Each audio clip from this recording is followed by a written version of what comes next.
Hello everyone, welcome back to Sew Granny Sew. We are going to get started on our part 2 from our eyeglass case video, and we are using the rest of our fabric up, making a reusable gift bag.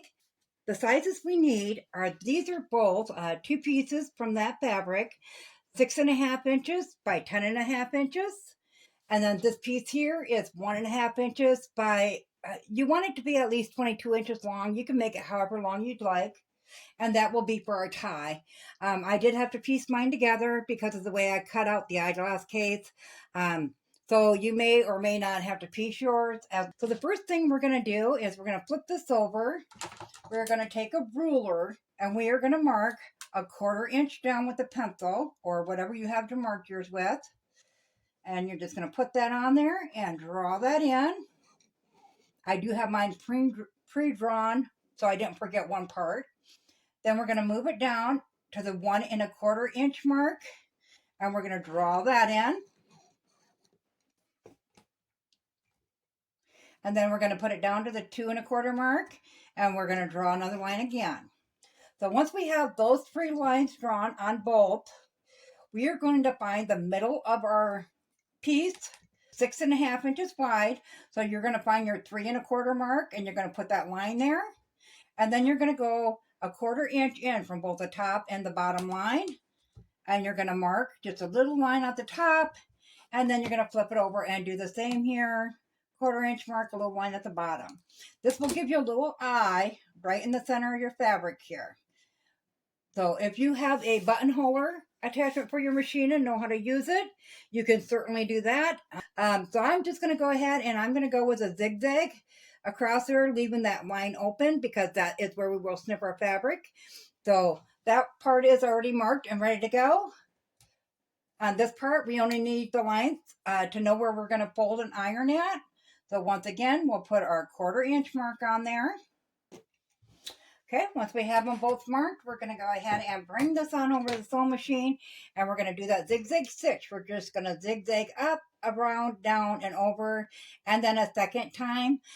So I'm going to go ahead and get this done, and I'll meet you back here. Well, we have that sewn. I don't know if you can see that real well, but we have our little rectangle sewn in there. So now we're just going to fold that in half. Make sure you're lined up good so you're not going to cut any of the thread, the stitching. Make a little snip in there.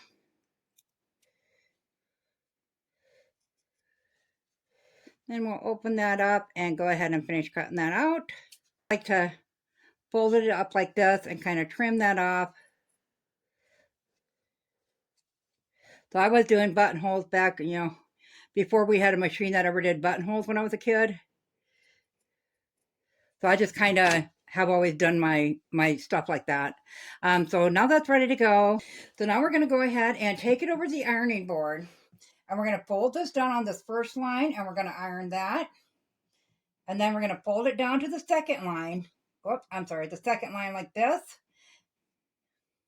And then we're going to, once we got it all ironed flat, we're going to pin that in place. And okay, believe it or not, I made 6 of these before I went on vacation. And we come back October 1st, so it hasn't been that long. But for some reason, I was putting them together wrong. We don't want to stitch this. I just had to sit here and rip all this out. We don't want to stitch this down until, of course, we got the 2 pieces together, or your ends will be closed. You won't get a tie through it. So we're going to go ahead and line these up, pin those into place, and we're going to take a 1/4 inch seam all the way along both sides and the bottom. So we're going to go ahead and get that done, and I'll meet you back here. Now that we have that straight stitch done, we're going to go ahead and put a zigzag stitch all along the edge and clean up these raveling threads we have going on here. So I'll meet you back here. So now that we have our zigzagging done around the outside edge, we're just going to go, I'm going to hold that up to see if you can, there you go. And you're going to stitch right by that stitching, but you want to be sure not to cut into it. So I'm going to go ahead and do this all the way around. So you can make these bags any size you would like. Of course, if you're making a bigger bag, you want to make your fabric pieces bigger. So this individual bag is about the right size for doing like a snack pack.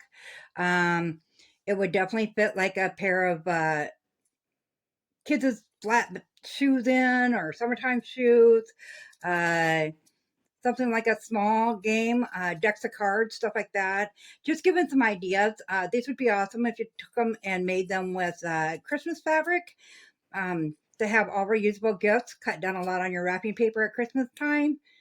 If you had all the reusable gift bags.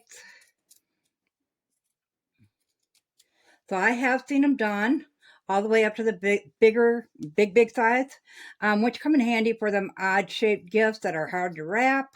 So now that we have this all trimmed up, we're just gonna flip this down to our first iron. And I'm just on each one that I've made 6 so far. I made sure I was on the back side, which would be this side, and flipped them down and put the seams towards the back. And I just do that so I know I have it in unison, from bag to bag and from side to side, to make sure it's always on the back side.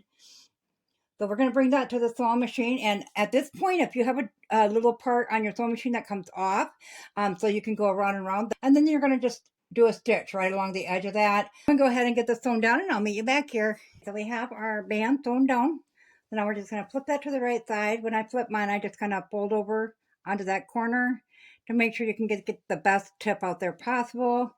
And the same with the other side. Just fold that in onto that corner, push it through, and then you get it fairly well like that. Okay, so we have our bag down. We do need to roll our edges, of course, and get that ironed up. Once we have our edges rolled, we're going to set this aside. We will iron this up. There's a hole right there. But we're going to do so when we are at that point that we need the iron on for that anyway. With our strap, we're going to go ahead and put it this way. If you piece it together, you want to make sure you got it ironed flat. And we're just going to fold it over like that. But when we do, we're going to take our ends right here, and we're going to fold them under about a 1/4 inch first. That way we don't have to worry about biting that at the end once we flip it back through. So then we'll go ahead and we'll fold it over like that. So the edges are met together. I'm going to go ahead and sew this all the way down with that 1/4 inch seam, and then put a zigzag on the outside, and I'll meet you back here. So now that we have our tie with the straight stitching there and the zigzag on the outside, you don't have to put that zigzag out there. So then we're going to put our safety pin in. And I think I've showed this in other videos how to pull that out, but you're just going to work your way. Like I said at the beginning, it's a little more difficult, but after you get it started, it goes pretty quick. So I'm going to go ahead and turn this all the right way. Okay, once it's turned the right way, then we'll just use our pin and kind of pull that end out, making sure to leave that tucked inside like we put it before we stitched on it. So it looks like that. And we'll do that with both ends. You have to use a tie if you chose to use ribbon or cording. You could certainly do that. So now we're just going to take it and roll that edge there so it's laying nice and flat like that. Bring it over and iron it flat all the way along. So I'm going to go ahead and do that, and I'll meet you back here. So we have both of our bag and our strip ironed flat now.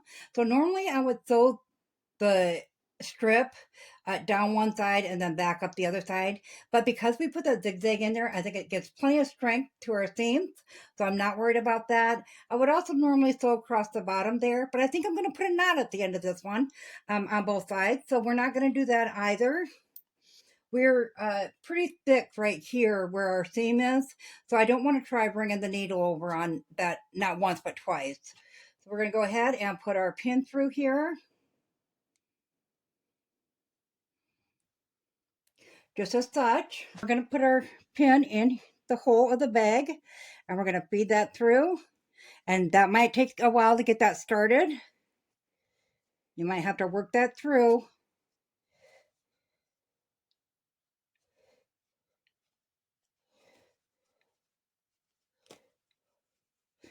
Then you want to make sure that you're holding that down straight and that it's straight going through there. And then we'll just feed it through. So when you get to a seam like that, because it's going that way underneath, you want to open that up and put your safety pin through. Get it back to the other side and pull that through there.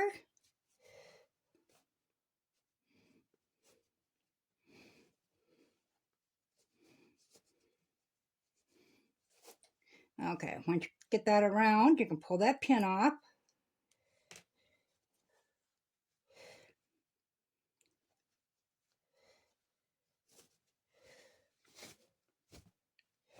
And just keep working it around until you get both sides even.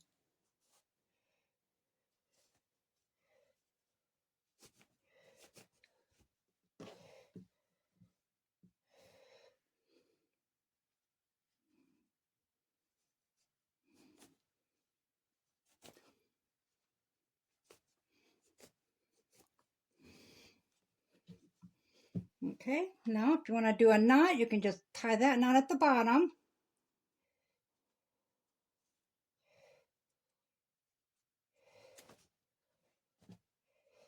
And do the same for the other side. And there it is. So when I had these made up, and we brought 3 of the grandkids, the oldest one was 3, a bag of goodies in them, a snack pack to go to the pumpkin patch. So the 3-year-old thought he had to have a handle to put it on his wrist, so we ended up tying the 2 together so he could carry it. It was the cutest thing ever, you guys. So this one finished up, measures in at 6 by 9. So that tells you about the size of it. Like I said, if you wanted a bigger one, you could actually do them with the full fat quarter to creative with it and have lots of fun. As always, guys, if you found this video useful, go ahead and give it a big thumbs up. It really helps our channel grow.